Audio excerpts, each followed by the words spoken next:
California health officials are working to figure out how a Solano County woman contracted the virus since she hasn't traveled to China and doesn't know anyone else infected. And some experts are sounding the alarm because despite being placed on a ventilator, it took officials 4 days to test her for the coronavirus. Every single delay in testing means potentially the virus could go to hundreds or thousands of more people. 33 people have tested positive in California, and the state is monitoring at least 8,400 others. But the governor says he needs more supplies. We have just a few hundred testing kits in the state of California, and that's surveillance testing as well as diagnostic testing. That's simply inadequate. Still, California health officials stress the risk to the American public remains low.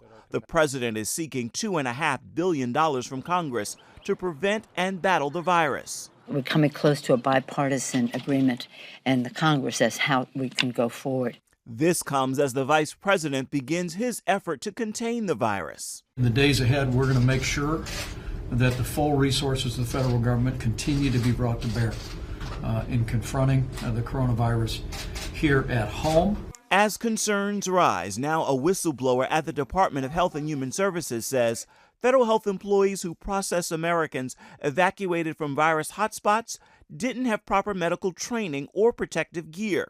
Fears about the virus are sending shockwaves through the markets around the world and in the U.S.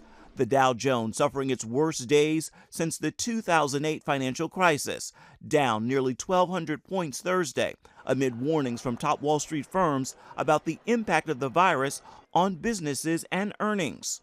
Financial expert Dan Celia tells CBN News while the short-term market looks bad, investors looking long-term shouldn't be fearful. My advice is don't change anything.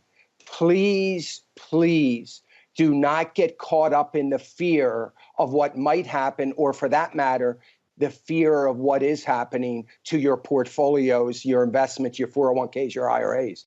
For now, uncertainties about the impact of the virus are still hammering stocks as investors and people around the world wait to see how long it takes before the disease is contained. Ephraim Graham, CBN News.